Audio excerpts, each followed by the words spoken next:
I'm the artistic director here at Salon Coach House. This is Jasmine Nicole Williams and Sierra King, and this is Again Director on White Carpets. And I'm going to let y'all take it away. Period.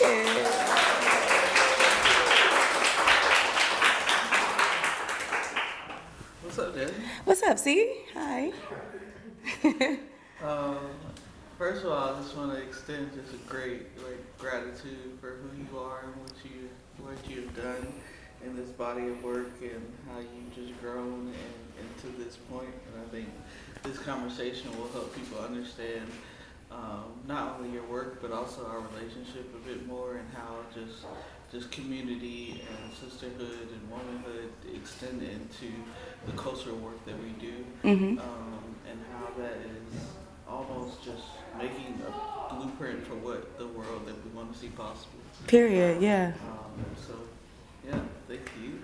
Yes. Thank y'all for being here. I know it's Saturday and it's bright outside and it's almost 7 p.m. Just appreciate y'all for spending time with us, and I hope anything that we say today you take away and are able to put it into practice into your life, and able to move forward, transcend, and just be a better person after you leave. And if you have any questions, like, nothing is off limits unless I say it.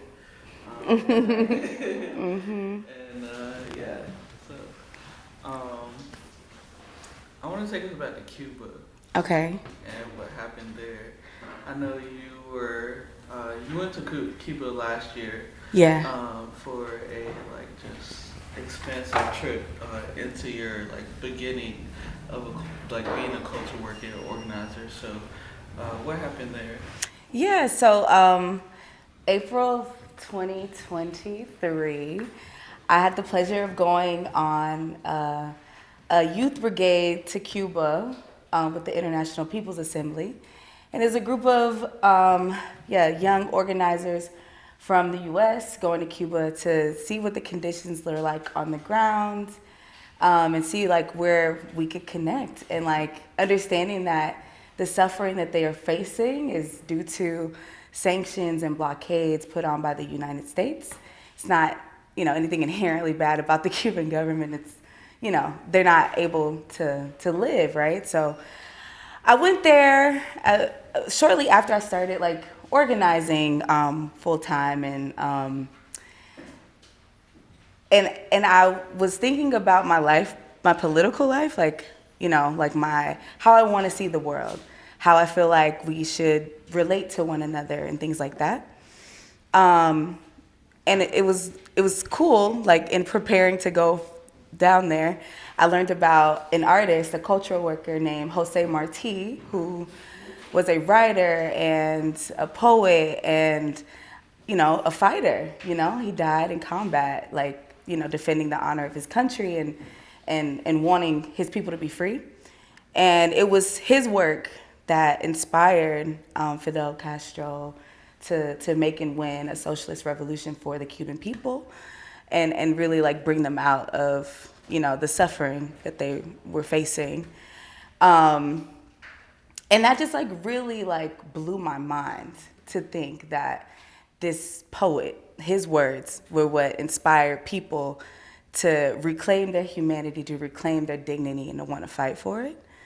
And, so that really that was just amazing, and it framed my whole experience there, because I got to see the way that culture supported a people through the most trying times of their lives. So that was a really huge turning point for me. I think I came back from that trip yo, let's get it, culture really has some teeth. So let's figure out what that looks like. Yeah. And I remember just I know you are a writer. Yeah. Yes. You are a writer. And that has also been a big part of your practice, and transforming your thoughts into your work. And so I can imagine seeing a cultural worker and his words and have that impact on the particular struggle in that way. Just I mean, I saw it firsthand when you came back to Cuba. You was like, I want to fight somebody. Yeah. I'm trying to square up. Yeah. So, Truly. But coming back from Cuba, I also kind of like recognize like the spirit that you had after your capstone at West Georgia. Mm-hmm. And I remember I drove down to West Georgia like like 45 minutes before the show, and her capstone was at West Georgia, and it's about 45 minutes out. And I drove down there. I was working as a arts administrator, and I was looking for Black women artists that wanted to continue their practices in Atlanta, and just seeing how I could steward them from either college institutions or individual community practices outside of Atlanta, because when artists come back into the city or go into a metro Atlanta area, they don't necessarily know where studio homes are or where communities of artists are working, and that's kind of like the main question that they have. And so me being able to have a relationship with Jasmine, and I'm like, all right, you're graduating, here's your next play. Mm-hmm. That's really exciting for me to support you in that way. But one of the conversations I remember happening at that particular show was Jamal Barber was like, this is a great show, but I need you to work on presentation. Yeah. Jamal with a critique always. So how did Five Fifths, that particular show, and the presentation of that show kind of set you up for coming back to Atlanta? Wow. Yeah.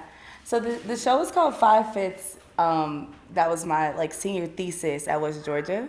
And the show was, I spent a lot of my time at West Georgia, like thinking about social issues. Like this was, I was there from 2012 to 2017. So this is like the rise of Black Lives Matter. This is, like Tamir Rice, Trayvon Martin, everybody, all the names, right?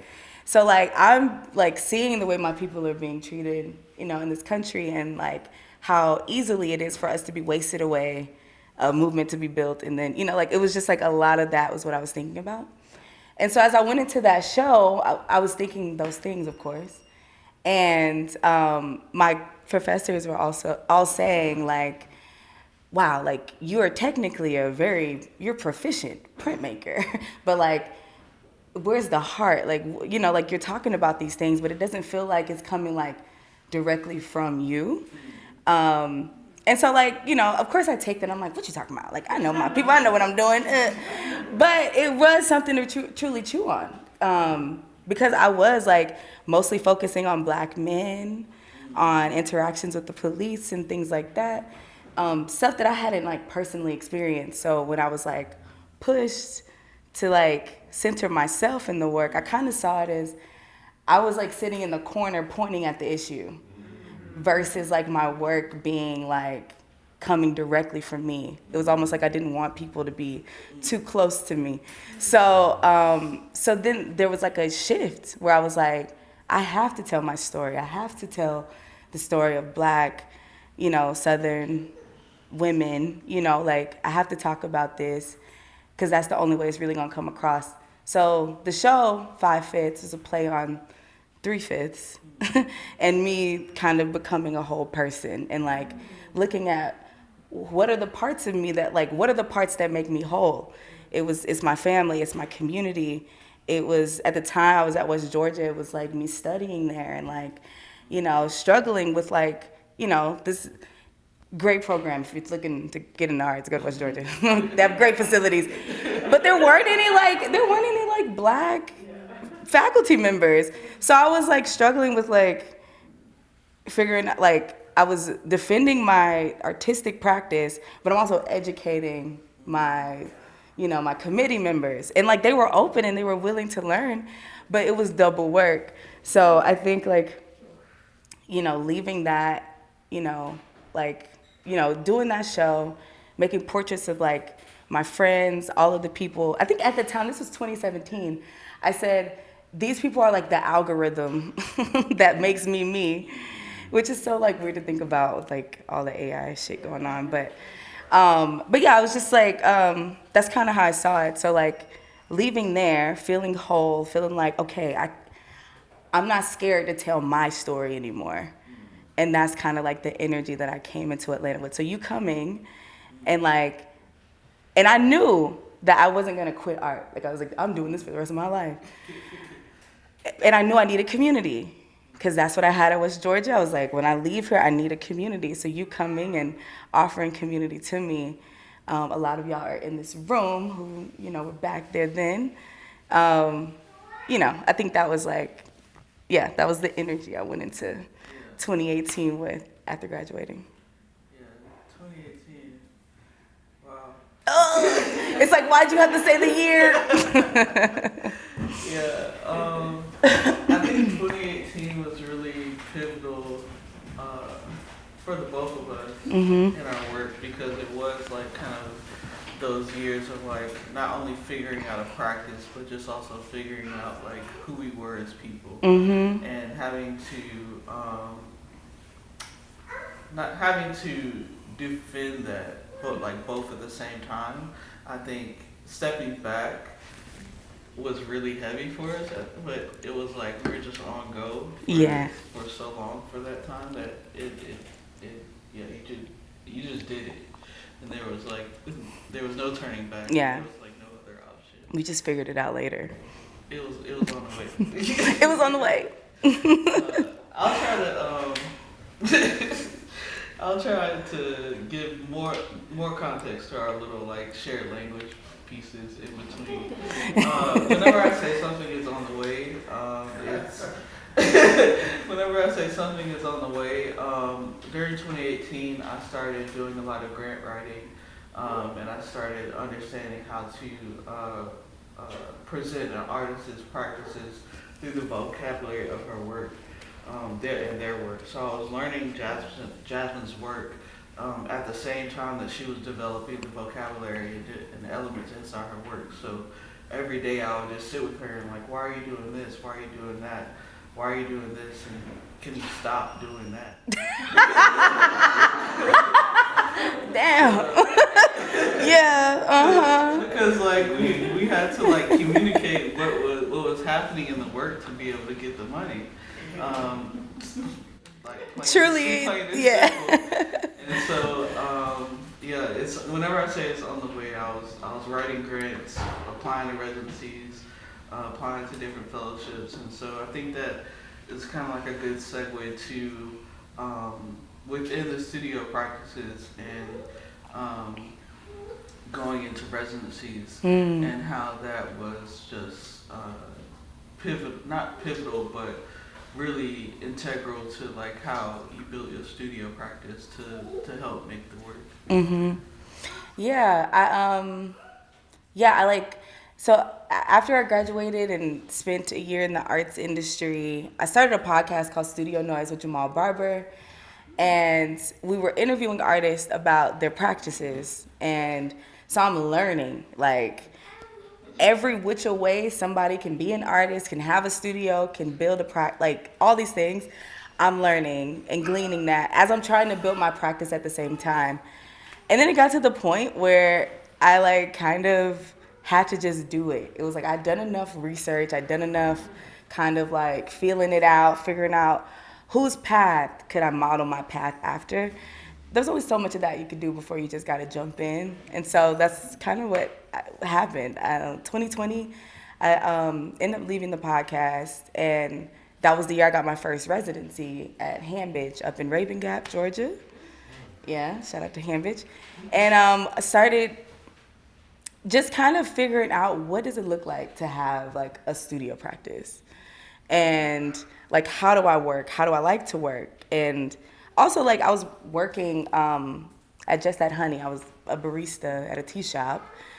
So copying and pasting, like, the ways that I work there, like, there's, like, a to-do list to open, to close. There's a way to talk to people. There's a way to do all these things. So trying to figure out how I can, like, copy and paste that, and then like figure out what works, adjust it to my studio practices or my studio practice. And at first I was working out of my house, and then I had a studio space at South River. Then I got more residencies in town, the Hambridge Art Lab, which we shared together, and then the Midtown Alliance Heart of the Arts residency. So yeah, after that like stretch, I kind of I was just like learning like, what is it to have a studio outside of my house? Do I actually want this? Like, is this worth it? Like kind of just like really figuring it out, all while I'm like developing this work that's like in this room here. A lot of this work was like made between 2020 and 2024. So like, yeah, this work is like kind of, I don't know. I feel like the artist talk is finally clicking. I'm like, oh, like, okay, I'm seeing where this is going. Yeah. I want to go back a bit to working at Just at Honey. Okay. When I realized the grants weren't coming fast enough, I was like, you need to go get a job. Yes, she said, Just at Honey is hiring. Yeah. You need to go get a job. And so I think at that point, I had framed it to where it's that like, you're still an artist and you can still have a job. You can still be in your practice and still like make a living wage for yourself. But I need you to go get this job so you can have groceries, so we can spend it on studio snacks. Yes, chips. But ultimately, just to support yourself to continue working. But I think what we didn't really like have some kind of grasp on was that an artist with a job is also a culture worker, and an artist with a job is also working in the working class. Mm-hmm. And we just kind of like pushed ourselves as far as like that artist first situation, and really like was like, yeah. So I want you to speak more on that. Yeah, I feel like a lot of artists understand that. Like a lot of us will work, the Taco Bells, the Just at Honeys, will work those jobs with the mindset of like, I am here, I am cosplaying as a worker, but I'm truly an artist. So as soon as I'm able to, I'm getting out of here and I'm gonna be my own boss. I'm gonna do my own thing, right? And I think like, that's just like what we're served. Like that's kind of like our understanding of like what work is, what it means to be a worker. It's a position that you want to transform yourself out of. It's like, like you want to like move past this deplorable time of your life, working. And so I think that's kind of like how I was working in that mind frame. But then like once you leave those jobs and you start to like work in your artist career, you start to realize a lot of like similar patterns, right? Like, who gonna pay me? What time? Who gonna fight for me to get paid? Like, when do I need to get up and go to work? It's like all of these things that like, you try to like abandon the tools that you've gotten, and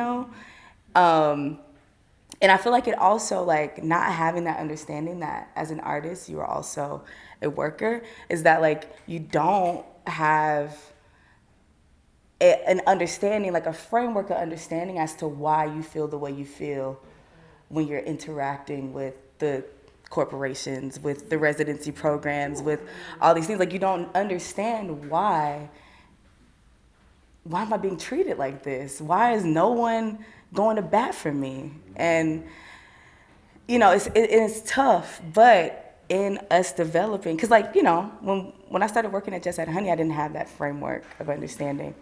And even before Cuba, I did not have that understanding fully. Like I kind of knew, but not really. And, but yeah, once I got that understanding, a lot of this work that's here actually started to like become more clear, Like it was hard for me to work without that understanding. Yeah. Did I do it? Did I talk about it?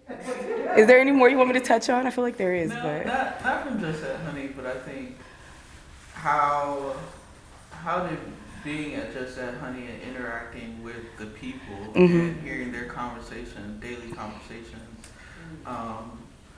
I guess push you to continue to tell your story. I think like working there, it was just, I don't know, it was very much like leadership there was always like, this is a stepping stone, you know, like they didn't want us to stay. When I put in my 2 weeks, I'm sobbing, like I'm gonna put in my 2 weeks. I'm so scared, but I'm gonna do it. And the owner, her husband, my manager, they're like, yes, finally, Jasmine's like gonna spread her wings, you know? So like it was, you know, like they were very open to it. But yeah, I even think like working there, like understanding like who I was like, you know, like the customers versus my coworkers versus my boss versus, you know, like understanding those dynamics, and like that was always like really interesting. And I feel like I gleaned like this is someone I like right behind here, like I work with her. Like I took that at Just at Honey. So just like building those like relationships and things, even Camber too. But yeah, like building those like relationships, yeah, I guess. I'm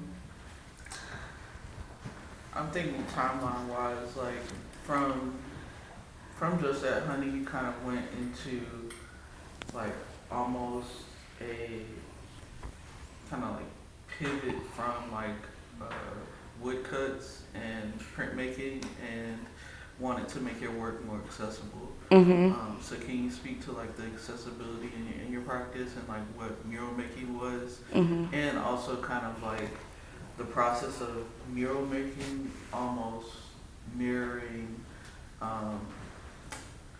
the reclamation process? Yeah, the reason why I was drawn to printmaking was the nature of multiples, like being able to like carve a wood block and be able to ink it up and print however many, like that just like lower the barrier of entry. Like somebody can experience a piece of work in their home that they can experience in a gallery, in a museum, wheat pasted on the street, you know, like in whatever way, like printmaking allowed for me to do that. There were other elements, but that speaks to the accessibility. And so as I was like navigating the art world after graduating and like showing in galleries and things, there was just like an exploitative kind of nature to it that I wasn't jiggy with. Like I just couldn't get with it. And I was I was ready to put down my artistic practice. I was like, I'm done with these woodcuts. I'm done with this. And Monica from Living Walls hit me up and was like, you ever wanted to paint a mural? And I was like, yeah, sure, I guess. And so I painted my first mural, and like in that experience, I was like, wow, like this is kind of the ultimate manifestation of like my need for art to be accessible. Like you don't have to know where to go. You don't have to know who. You don't have to know anything to stumble upon a beautiful mural in your neighborhood, right? It just completely like obliterates, you know, that. And so it was really speaking to like me, my mural practice has really spoken to that for me, because accessibility is really important to me. So I spent a lot of time just like making murals for years, like 3 years.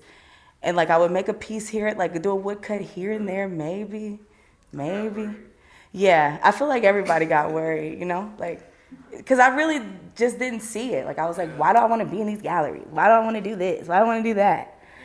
And I think, you know, as I like developed politically, as I developed within my community, I understood the importance of a gallery space. Like it's a gathering space. It's a space where people can come, and there are people in this space that my work should speak to. And there's things that my woodcuts can do, that my ink drawings can do, that a mural can't necessarily do. So understanding like my tools in a real like way, and how to apply those tools, not dismissing a tool because maybe somebody might try to use it a wrong way. Like, it's up to me to be so clear that no matter how you try to twist it, somebody gonna find that nugget that I actually need them to find in it. Like, they're gonna find it no matter what. Yeah. And so I guess now that like you've gotten to the point where like you understand the tools, you understand like the different sides of your practices. One is for income, one is for like pleasure, or one is working in a different kind of way as far as like being able to give to different diplomats and things like that. Come on, diplomat. You know, A little fancy, little flex. and so I guess that kind of brings us to Kinta Red Dirt on White Carpets. Mm-hmm. And when you brought that title to me, I was like, that sticks. I like that. Yeah. And I guess, I mean, Red Dirt, we're both from Georgia, so Yes. understanding like the significance of being Southern and also being Black. But then also I think, little footnote here, me and Jasmine have been friends since middle school, so it's coming around like 20 years now. Where did the time go?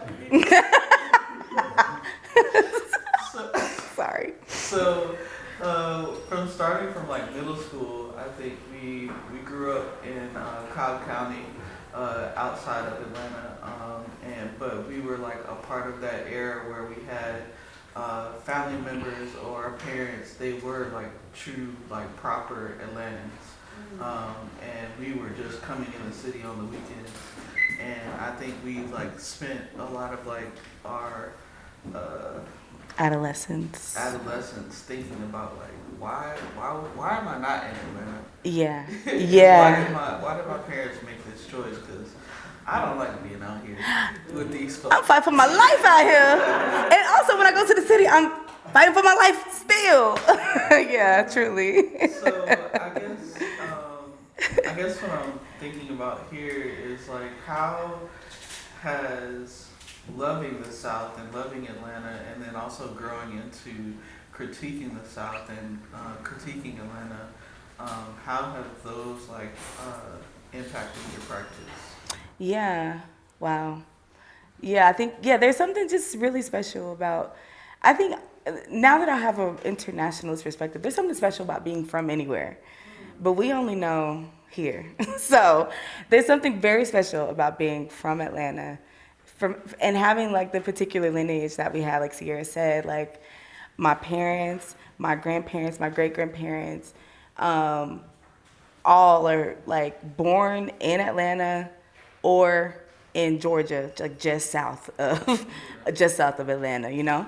So, and that's for me specifically, but like, yeah, like growing up here, like you have to kind of take pride. I'm a huge music lover and a hip hop fan. Like you gotta, like the South wasn't getting a lot of love. The South generally just wasn't getting a lot of respect. Like the way that we dressed, the way that we walked, the way that we talked. So we had to kind of like have a like sense of like pride, like really like incredible pride. And so yeah, I kind of grew up with those kind of like thoughts, like even being specifically from Atlanta, like wow, like this Black, revolutionary, wonderful city, like, like just thinking about those things, like that was a lot of what kind of swelled my chest up anywhere that I was. Growing up in Powder Springs, like, people said what they said about the way that I talk, I code switched. But when I, or like in Atlanta, it was a whole thing. It was a very particular experience, like being from Atlanta but not living in Atlanta. My email was Zone 1 Diamond. I said my email was Zone 1 Diamond. Truly, yes. Zone 1 Diamond, Georgia Dime. Like these are our emails as kids, our AOL screen names. But as growing and learning and just like developing our analysis of where we actually live, in order to transform it, you have to come to terms with what it actually is. You have to understand that, like, just because someone looks like you, walks like you, talks like you, just because they do all the things, they say they want the same things as you got to really look at how people move. And like being here, like you kind of understand that on a very deep level. Like you see the ways that, I can see the way a black woman, Keisha Lance Bottoms, I can see the way that she could plant the seed for Cop City and how that directly goes against, people getting free. I can see all that, and having like a really clear understanding of who is for you and who isn't, no matter where they come from, what they look like which side you on, you got to pick one, and you got to be careful about which one you pick, because if you pick the other side, like, baby, they're going to waste you away. It's like thinking about all those things. So yeah, I think my love for Atlanta, my love for Georgia is the reason why I can go so hard against bad actors, against people who aren't actually for us. Because I actually love this place. I'm from this place. I can't go nowhere. We can't go nowhere. Where we gonna go? As much as I love Detroit, I want to move to Detroit so bad, y'all. It's ridiculous how bad I want to move to Detroit. Truly, okay? As bad as I want to go there, I can't, Dartricia told me when I was thinking about skating to Detroit in 2019, she was like, you got to stay and fight. Who the hell else going to fight for your land like you going to fight for it? So, it's like a double-edged sword. But I think being clear definitely, it leads me back into the pride, too, because I know of freedom fighters and people who I look up to who are from this place, who fought for this place, and fought for the South, it's kind of cyclical. Yeah, when you were talking, it brought up just some memories with our own friends, when we were growing up. We did grow up with Katrina babies, and them coming into Cooper in that year of just kind of opening the South and opening our arms to them and saying all right, you can have Atlanta as a home, and we understand that you can't go back at this point, and we understand your love for your city. And I think just as us as baby culture workers, connecting the dots, oh, some fucked up shit is happening over there. I know it can happen over there. And what's crazy is actually that Katrina did happen in we were in 8th grade. 8th grade? So Donna Shay came to Cooper in 8th grade. So that 8th grade, August 25th through the 27th, whatever the year that was, happened. 2005. 2005. Okay. Yeah. It's the same week. It happened this week, and then in 2009, 2010, South Cobb flooded. And so they experienced the same flood, the same type of flooding that had happened in Katrina. And so I think a lot of what we experienced in Cobb County and the misleadership there around our own kind of experiences kind of laid that ground for coming back into Atlanta and working in Atlanta to be able to connect those dots in those ways. There's just different points in there that I kind of noticed. Yeah. I think just to kind of talk about that too. I've been thinking a lot about displacement and what displacement means here in Atlanta. And so you talking about Katrina, I was oh, that I think that was truly my first experience of a displaced people, or at least me. I didn't have the understanding, but that was my first time meeting that. But growing up, we had friends from New York, we had friends from Detroit, we had friends from all over the world. And they all happened to just be, it was just this big melting pot, where we were. And so that makes me think of displacement, actually, a lot. Into this red dirt process of the work, Can you speak to that a bit about why you wanted to include the staining process, but also, I guess, just bringing red dirt back into the work? Because initially, all your work has always been black and white, except for that one piece, and you know what I'm talking about. Yes, we don't have to talk about it any further. Yes. Yeah, introducing red dirt in your work in that way. Yeah, I feel like when I was in school, I used color a lot actually, and that just speaks to the beauty of being in a place where you have all the materials and you can you have that safety net of like, I can mess this up and I'll be just fine. But graduating college, I was like, babes, this black and white and this paper has always gotten me right. I don't have time to experiment. I don't have the money to experiment. So that's like why my work didn't really have the color, after graduating. But yeah, with this red dirt, I was thinking when I came up with the title, which was before we even we proposed this show, I just had this kind of line, kin to red dirt on white carpets, just ringing in my head. And red dirt to me, just, growing up in Powder Springs, when we moved there in 2000, playing outside, we, we had starter grass, which is kind of like a pad of grass, like a square pad of grass that you just put on top of dirt to take root. So we would play outside and this starter grass is lifting up, it's dirt all over our shoes, running in the house, tracking dirt in the house. Hard to get red dirt out of carpets. It really is. And it was a point of tension in my home. My mama was not happy with us. But so thinking about just how anti I've been to red dirt. It's I took pride in it. It was this mineral rich, beautiful, dirt. But it was something that I always just kind of admired from afar. And I didn't get into it really.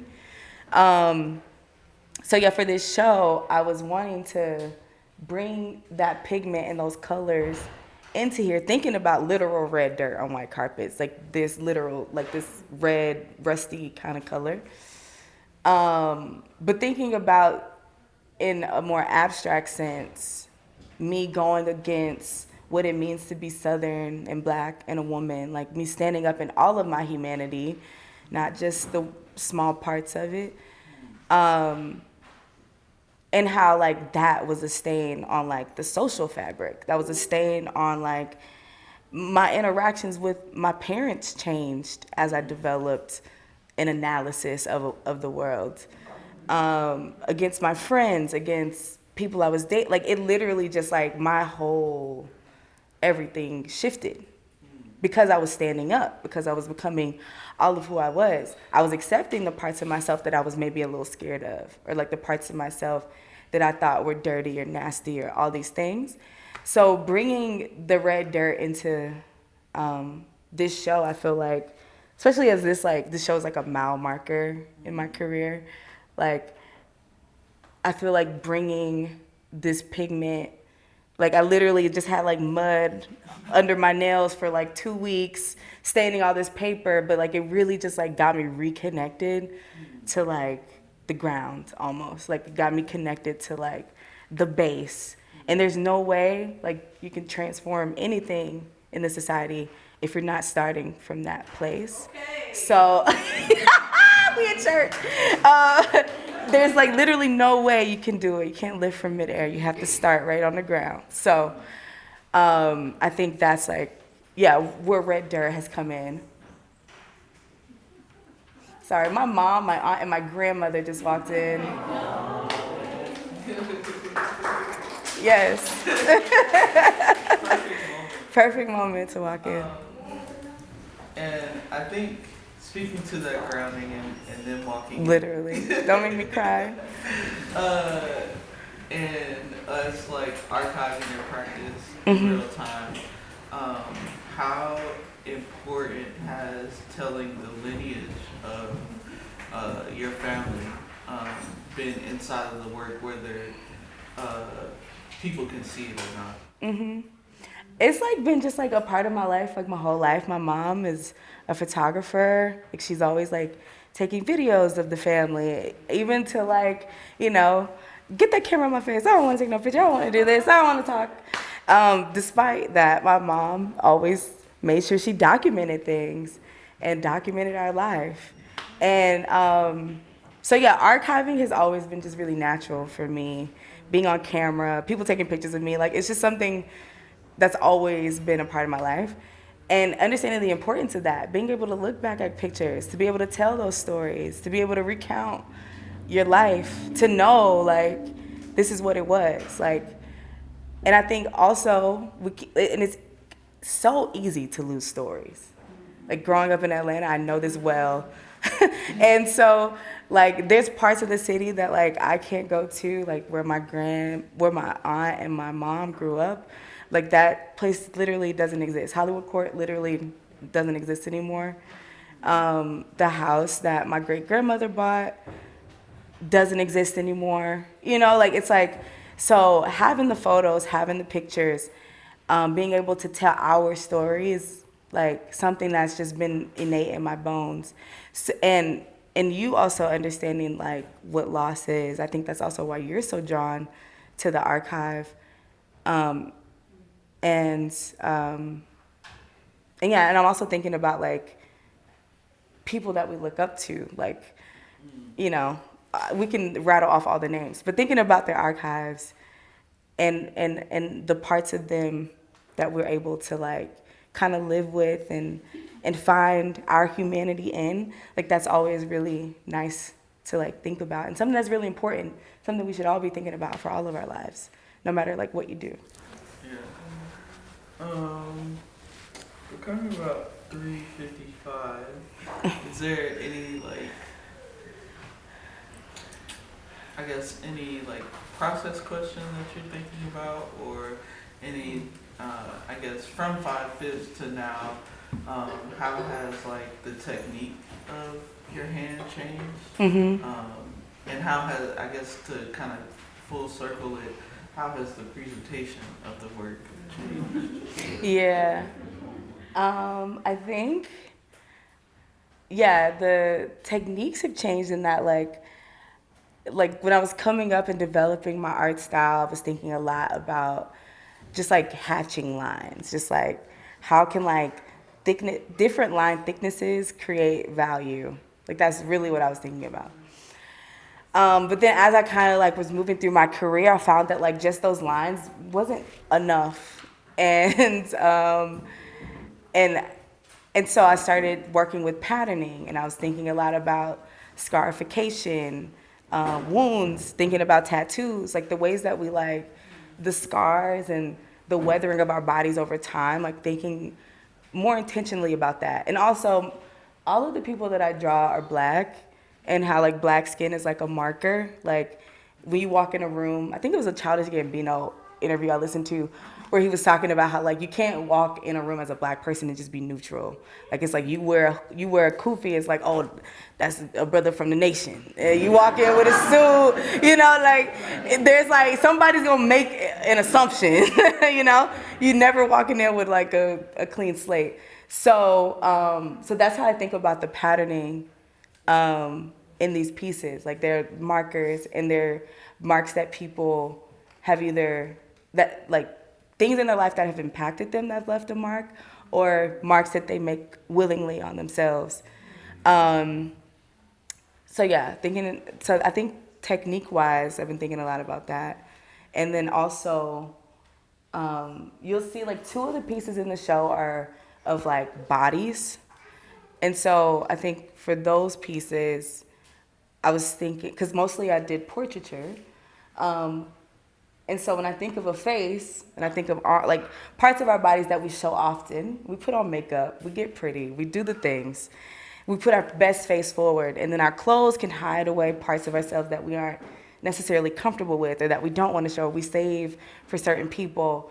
So even thinking about the different ways, like that patterning on the face differs from patterning that would be on a body, was something that I was also thinking about in developing this work. So like the piece directly behind, that was like, you know, some new techniques, and then the one that's back on this side, straight back, those are like me thinking through those themes, I guess. One question I didn't ask prior to this question was when you did sit with some of the subjects and bringing music and sound back into it. I know you created like playlists with them, or they like submitted a playlist. Yeah. And so, how did that help you embody their persona and feelings and emotions, and put that back into those particular pieces? Yes. For a while I was mostly like sourcing images online. Like I would see stuff on Pinterest, or I would see my friends take a selfie and I'm like, can I use that? Like, let me draw you. But then I started to think a lot about like the way portraits are experienced in a gallery space or in a show. Like people are putting a lot on portraits. They just are. Like, it's like they see something like, oh my God, this reminds me of my mama and my daddy. It reminds me of my aunt, my uncle. It reminds me of my sister that I fucking hate. You know, like it's just like, it's all the things, you know? And these are just people, essentially, you know?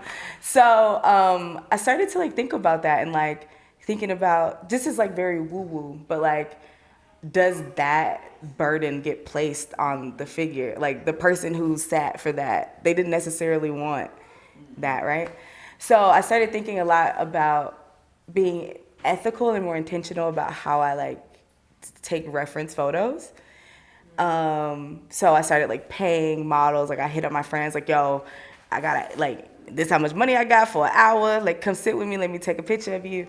And I did that once without a framework, but I kind of noticed that like we played a little music, we talked, we did all these things, you know, it was really like beautiful the way that it kind of flowed. So then I made a Google form, as we like a Google Doc, a Google form, we love a spreadsheet, you know, just, you know, so I made a Google form for anyone that was a model, and it was like, what's your name, how you want to be paid, and then it's like, give me 3 songs that make you feel like all of who you are, like that just make you feel fully embodied. And then give me 3 songs that like baby you, like when you were 13, what were your 3 favorite songs? And so like I took those 6 songs and then I added songs to that because I like, you know, I was a lightweight DJ at the time, a full weight DJ now. Mama loves music. So, you know, so I would take those songs. They gave me 3, they gave me 6, I add 6 more. And so that's usually about an hour playlist. And so I put that on shuffle. They come to the studio, I'm playing that music. We're taking pictures, we're laughing, we're talking. And so I'm able to get like their movement. I'm able to get like their gaze. I'm able to like, you know, kind of capture the beauty that, you know, and these are all people I know. So like I'm capturing them. And so then take those photos and then as I'm like drawing them, I'm listening to that playlist. So like, the different patterns or like the different chords are making me think of certain patterns or making me think of certain lines or, you know, so like that's how I'm like, when I'm drawing these portraits, like that's kind of, that's how like music comes into it and the referencing process. And like, yeah, over time I've just gotten more intentional about it. And it's kind of one of my favorite things to do. I can't wait to like kick it back up. I haven't taken like new reference photos since like 2021. So I'm ready to get back into it. And everyone that sat for me has always been like, when you gonna hit me up again, girl? Anytime, girl. So I'm really excited to get back into that. And as my community is expanding, able to like kind of, you know, expand out to like, you know, different people, so. Well, you know my studio is your studio. So. Period, in your studio. In my studio, yours. Both in. I got a studio now, so. Yes, you do. You do got a studio now. If you wanna like crank out the camera again, we can do that. We can. I probably do have questions, some more questions, but do y'all have any questions? Yes, humans. First of all, just like thank you both for this conversation. I'm just like feeling the love and just like the knowing and the deepness of this like friendship and relationship and like a really clear like y'all know each other, y'all know each other's work, and I'm like that is so much of what I want in my own, or that's so much of like what I enjoy and like practice with like my friends and collaborators.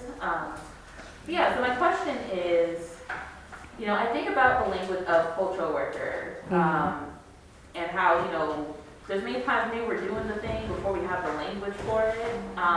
When you came into like self-identifying as a cultural worker, did that coincide with any shifts in either your artistic practice, like how you saw your art just like broadly, like did that coincide with any shifts in like your practice and just like yourself as an artist? I think it absolutely did. So when I call myself a cultural worker, and I think when anyone calls themselves a cultural worker, they should be mindful of the fact that worker is cultural's last name.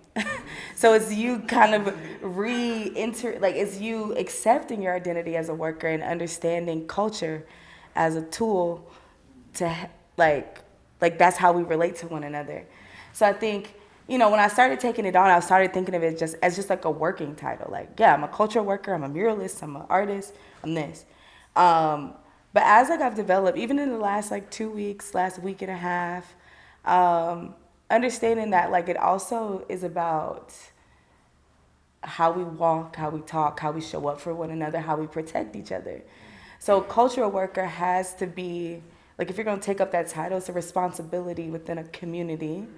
And being able to, yes, produce cultural products, whatever that is, whether it's music, art, visual art, whatever it is. You're doing that thing, but you're also walking and talking and breathing the stuff that you are making culture around. So if I'm making a whole body of work about humanity and dignity and all these things, that informs how I show up for my friends. That informs how I show up for my family, how I show up for my community. So yeah, it is it's a very intentional title, and and it has shifted how I move just in general. And I think in the work, like you said, it's sometimes we're working on stuff and we don't know until we know. We don't know what the work is saying until it's done or until it's up in context to everything else. Yeah, I think, even understanding that, giving yourself space to there's a level of mysticism in culture. There's a level of there's something else in the room. Quincy Jones calls it God. I think we call it God. There's something else in the room that's working in collaboration with us, and we're just a vessel. So I think understanding all those things, practically how you show up, and then also spiritually or in your body and your life's practice, how you show up too. Yes. Hey, if you're willing to share, I'm very curious about what your experience was like when Jasmine Wilson was facilitating our slow looking and reflecting on your work in the sound bath. Is there anything you'd be willing to share about being in the space where all that was happening? Yes, so at 1 p.m. before this artist talk, Jasmine Wilson facilitated Art Minded, which was a sound bath experience. And being here, mindfully looking at the work, because as much as the work is something beautiful for you to, look at, I want it to be something that you can intentionally spend time with and really reckon with within yourself, thinking about the artist statement and context to all the work. And so I think having that space to just sit here quietly, enjoying the art, enjoying, looking at the art, intentionally talking and writing about it, and then having that time with sound, having that time with those frequencies. Because I think a lot of it, we deal with these frequencies passively, just similarly to how we experience art kind of passively. Mm-hmm. So being able to have this concentrated experience here with those frequencies and being able to think about how the art and the sounds and the visual, how it's all kind of washing over you. I thought that was really beautiful because we were really interested in programming leading up to the show. Time got away from us, but we were able to do this wonderful programming, which I think kind of gets to the root. Again, going to the base, you know, we want to have a DJ battle. We want to have a poetry slam. We want to do all the things. But we got to start at the bottom, right? So so I felt like even today, like as we were going through, I was like, wow, this was like the perfect programming for this. So it was wonderful. I had a really great time, and I got to like, you know, I'm always like interested in what other people think of the work and the meaning of it. So I was mostly just curious, like, can I read y'all notes? What y'all talking about? What y'all thinking about? So yeah, it was great. It was great. Thank you so much to Jasmine Wilson again for that beautiful sound vibe. She's right back there. Any other preguntas? Oh, yes. So as an organizer, as a revolutionary, as a cultural worker, how do you see those two things, or I guess two things, as inherently connected? You know, how does your organizing influence your cultural work and vice versa? Oh yeah. I think my organizing has influenced my cultural work by like helping me understand the beauty of work. Like there is so much beauty in like doing the work that is seen and unseen. You know, like I've been on huge projects where it's like, it's your art up there. You the girl, you're the person, you know, and everyone's congratulating you. And I've also worked on incredibly beautiful, wonderful projects where no one knew what I was doing. No one knew the part that I played in that. And the kind of understanding that like, that's part of it, girl. That's how any of this works, right? So even when we think about society, like who's thinking about how your Amazon package got there in 2 days? There's a lot of invisible labor that goes into that, right? So yeah, I'm just like, so I think that's how organizing influenced me. It helped me understand the beauty of work. So like getting in the studio, grinding it out, I'm thanking past Jasmine for the work that she's done. I'm thanking current Jasmine for being brave enough to meet this work where it is and kind of setting up future Jasmine to be able to be here, talk about it, right? And I think that's how organizing works. Like we look at, you know, the people who organized in the past that set the stage for us to organize now, and we're organizing for something that we can't quite see, you know, but we know it's there. So I think that's how that influenced. And then how my cultural work influences my organizing. I think a lot of times, like people who are political and people who are organizers, we can be a bit cold because we're on a mission, you know, and we have a plan and we have a scientific method to making sure that plan is seen through. Socialism.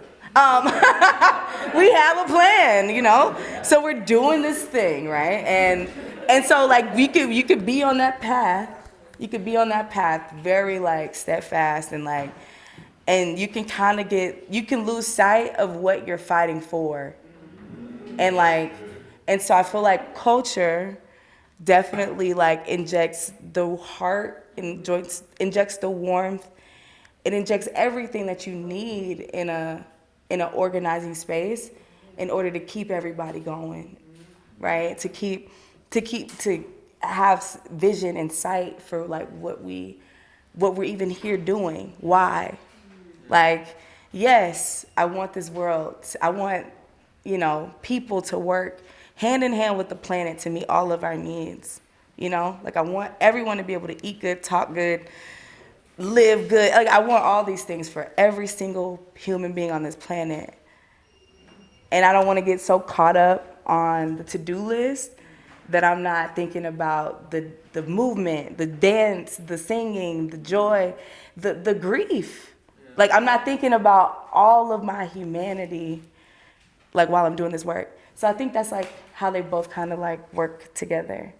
It's definitely like I have this framework for like what working is like practically, and then culture gives me a vision. It gives me something to hold on to. It's also like the thread that connects me and you and everyone in this room. How we show up for each other, all these things. So I guess to kind of piggyback off of that question or give context to her practice, we've always had bullet journals. And so one of the things we did in 2021, we had a studio, it was like, how do we do this thing again? How do we be artists again? And I was like, just look at all those journals that we have. Like, what list was I writing in 2017? Like, did I accomplish those things? Did I make a correct analysis? Did I make some mistakes? Or like, what do we need to do? And then I think if you go back and look at pictures, we have like lists on the walls. Like, what do you do when you walk into a studio? Or what do you do when you don't know what to do? That was a good list. What to do when you don't know what to do. So I think even just being in practice of being in analysis of self over time has really been just pivotal to our things. And like you said, we can be just as critical of the people that came before us, and we could be just as critical or looking to pathways and guides from other cultural workers, the Elizabeth Catlets, the Toni Morrisons, Tina Camps, all of them. But at the end of the day, we know ourselves. Yeah. And we've given ourselves those like blueprints to it. So I think if anything, just study yourself. Just be in study of yourself and who you are and how you want to move in the world. And if that changes, that's okay. And you'll be able to sit in a room and say, I made this change because, and you'll be able to defend those choices. And I think we're at a point where we're defending those choices that baby Sierra and baby Jasmine made. Yeah. And kind of making some things right. So I'm definitely both proud of us. Me too. I got a question over here and then over there. Okay. Blessings, ma'am. Hi. You know, it's a blessing because I think about all of us, like 7 years ago, sitting together around the table. Yep. Right, when I first met both of you. But a quote from me comes to mind when I think about both of you that I want to say in his face from the divine Toni K. Bogard. As she says, a people entrapped in another people's fiction is an endangered people. And I feel like you both are way making a path so courageously, so that I know it's a little baby here, this little baby child, Genius One, will be able to be a cultural worker, artist in a way that we dreamed of when we were young, right? Can you speak to like, what are the ways community is standing up for you so you can be courageous? And what are ways that community can stand up for you more so that you and other artists and makers can continue to be as courageous as you have been? Because I know like Atlanta, this is like, I think in the South, like the lead corporate city of the South. Yeah. Right? Yeah. And so it can be a very interesting road to say no to certain things, but how are you actually able to do that in community? And how do you want community to stand up for you? How can we support them? Ooh, that was so good. If Aaron ain't gonna do nothing, Aaron gonna ask me a question. I think, man, that's a lot. I think, we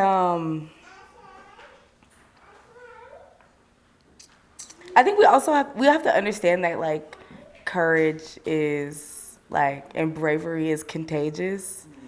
It only takes one person to like stand up and be like, hey, that ain't it.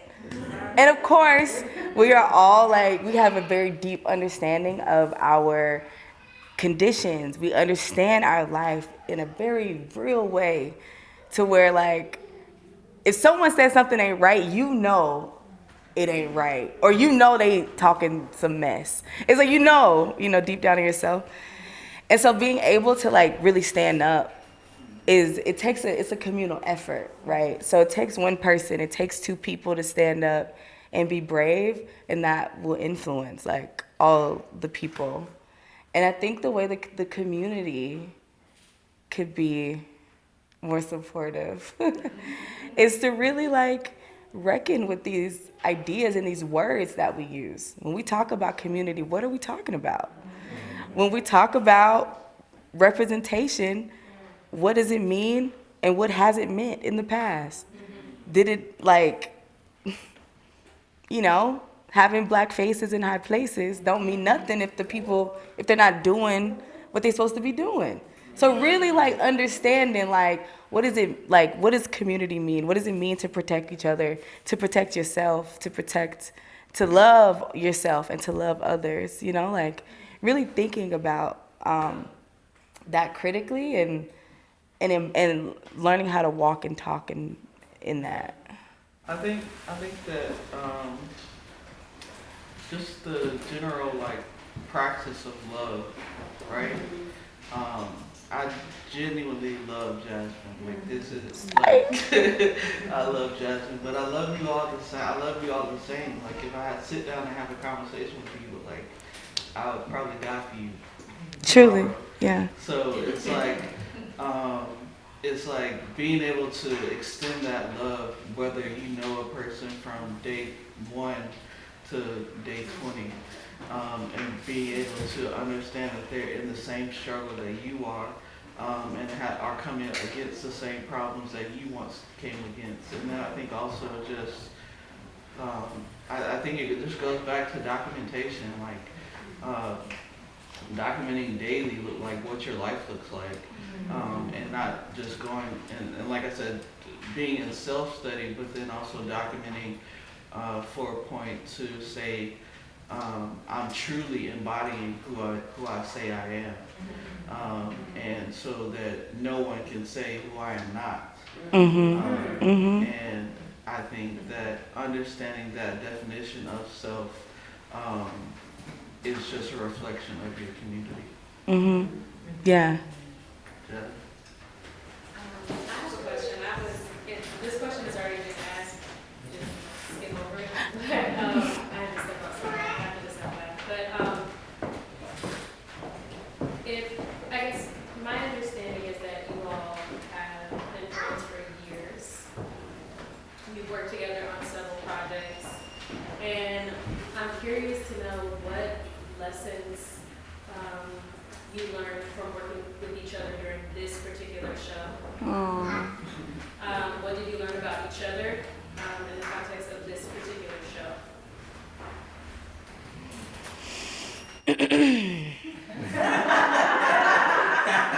Sierra, what did you learn about me? Coming into this show, I knew that I couldn't treat it like the show I had did in 2020, because obviously I did a group exhibition, and that's different than working with just one person. And so while I have context of working with a group, one person is totally different. So I gave Jasmine a lot of autonomy in how she wanted to, not only what she wanted to present, but also how she wanted to experiment with the work.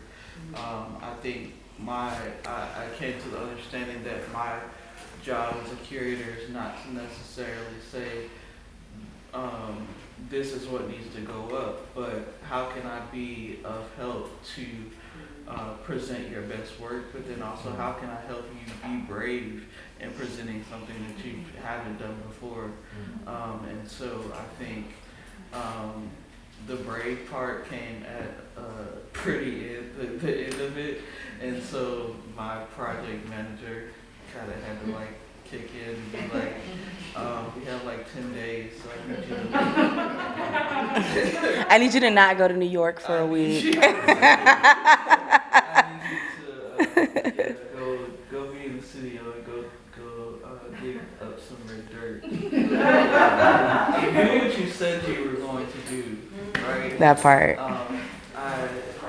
I think if I hadn't pushed her to experiment and do what the title said the show was going to be, it would have been detrimental to her practice and detrimental to her confidence, and I wouldn't want that to happen. And so I just had to steer in that way. Yeah, I think what I learned was, oh Lord, I learned how much Sierra truly believes. Like her faith is crazy. I don't know anybody who is more faithful, you know? Like, there were times, like she said, where I was genuinely afraid of carving certain pieces. I was genuinely afraid of digging up the dirt, staining like, I was genuinely afraid of doing that. And that's like why it took 4 years for this to happen. But Sierra having just like crazy faith in like what the show said it was gonna be, and my hands to do it, like, and it wasn't like a faith where like she's like controlling it or like she's saying this is how you do it. She was like, okay, you're going on a trip for a month. You're going to New York for a week and you have 6 weeks to finish this work. You know, like, I trust you to do that, right? And so that made me trust myself. I'm like, okay, if this fool trusts me, if this lady trusts me, then what is stopping me from trusting myself, right? So, like, I think, yeah, just faith was like the biggest learning for me from her. Yes. Oh. Yeah. What time is it? Yes, I got 2 more. 1, 2. Okay. 1. Period. What time is it? 4:25. 425. Okay, yes. Real quick for me, not you, take whatever time you need. Oh, period. I'm wondering if y'all want to speak a little bit more to this process of archiving in real time and just like what that, maybe how, like, I guess like you're knowing each other and like your practice has informed like how the archive is taking shape, and also how the desire and like tendency toward archiving in the first place, like, I guess like the reflexiveness between your practice and the archive. Well,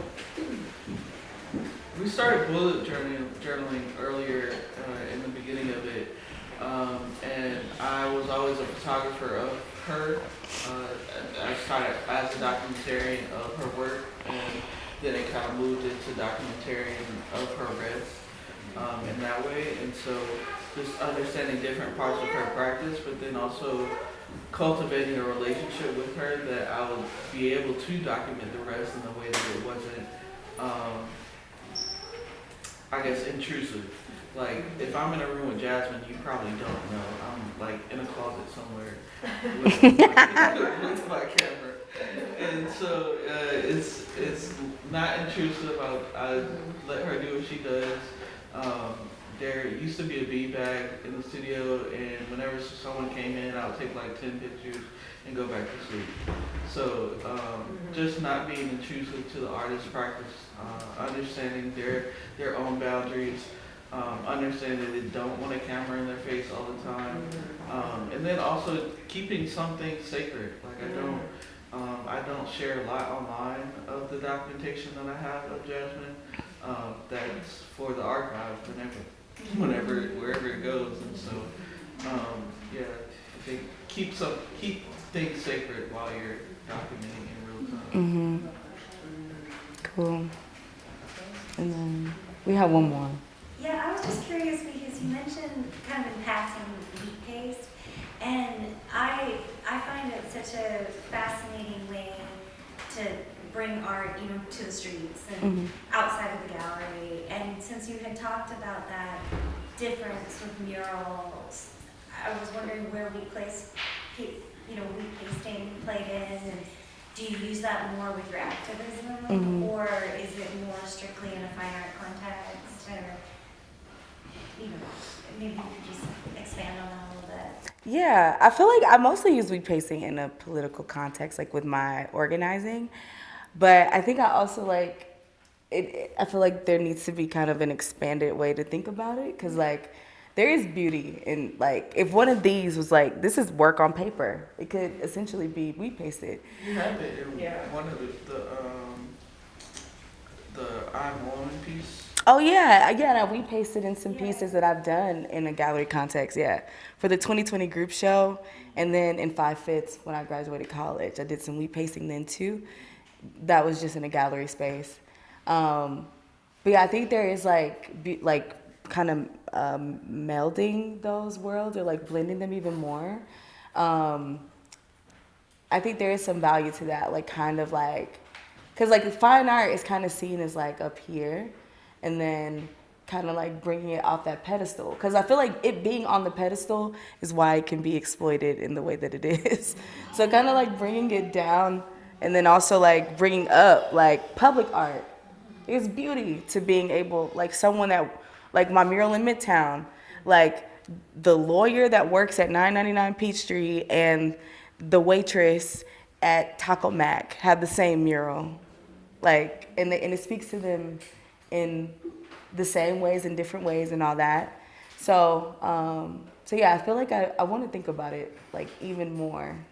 Yeah, because I do love wheat pasting as a medium. Sorry. Back to your archive and mural time. I just want to shout out our also documentarians in the space. In the space. My uncle, John Stevens. Yes. He's also document art practices, and Kyle Chattam, he's always on video. I think also extending myself in other lenses to other people and allowing other people to have their own perspectives on us. Also, Makita Lewis was the documentarian for the show. Very exciting. Very exciting. So I'm excited to not pick up the camera and give different perspectives and bring more people into the archive in that way. Yeah. And I guess finally, thank you all for coming. I'm like so grateful to do this work, and I'm so grateful to like be gifted this vision, and I'm so grateful for you for being a person who's seen it the entire time, like times that I didn't see it, and even me seeing your brilliance too. Like us being able to see each other has been like it's been a beautiful experience, and I'm so grateful to God that me and you are sitting here right now, okay? Okay, me in my Dickie pants, you in your Brave shirt, you know? Like, I'm so grateful that we are sitting right here in this space together. And I love you, friend. Thank y'all.